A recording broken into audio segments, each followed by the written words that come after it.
আজি মেমে first time ফ্লাইটত উঠিব আৰু তাকো কি ইণ্টাৰনেশ্যনেল ফাৰ্ষ্ট টাইম ফ্লাইট তাকো ইণ্টাৰনেশ্যনেল মানে এইটো বেলেগ লেভেলৰ মানুহ আৰু মই প্ৰথমবাৰ বাহিৰত গৈ আছোঁ ইণ্টাৰনেশ্যনেল আমাৰ দুইজনৰ আৰু কেনেকুৱা হয় আমি জাৰ্ণিটো দেখাম আৰু পুৰা আপোনালোকে কেনেকুৱা চাবলৈ এক্সাইটেড হয় নে নহয় কমেণ্ট কৰিব আমি আজি গৈ আছোঁ থাইলেণ্ডলৈ আৰু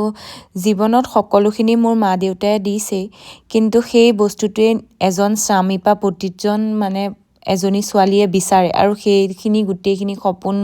মোৰ মানুহজনে সম্পূৰ্ণৰূপে পূৰা কৰি আছে আৰু ভৰিৰ এইটো অৱস্থাটো মোক তেনেকৈ মোৰ মনটো ভাল লাগক বুলিয়ে মোৰ জন্মদিনটো বিয়াৰ পিছৰ প্ৰথম জন্মদিনটো ভাল হওক বুলিয়ে তেওঁ এনেকেই গৈ আছে আৰু যাতে সদায় আমাৰ মানে মোৰ মানুহজন তেনেকেই হৈ থাকে মই সদায় সেইটোৱে ভগৱানৰ ওচৰত প্ৰাৰ্থনা কৰোঁ আৰু মানে কি ক'ম মানে তেওঁ এনেকুৱা এটা বিয়াখন যেনেকৈ প্লেন কৰিছিলোঁ আমাৰ তেনেকৈ নহ'ল যদিও মোৰ বাৰ্থডেটো স্পেচিয়েল কৰিবলৈকে আমি বিশেষকৈ গৈ আছোঁ আৰু এতিয়া আমি গৈ পেলাই পাই গ'লোগৈ থাইলেণ্ডলৈ আৰু বহুত এক্সাইটেড মই আমাৰ এই 10 দিনীয়া ট্ৰিপটোৰ বহুত ভিডিঅ' আহি আছে আৰু আপোনালোক আমাৰ লগত কানেক্টেড হৈ থাকিব তেতিয়া সকলোবোৰ ভিডিঅ' চাই থাকিব পাৰিব এতিয়া বুক কৰি ল'লোঁ আমি গ্ৰেব আৰু তাত এতিয়া আমি যাবলৈ লৈছোঁ আমাৰ লোকেশ্যনলৈ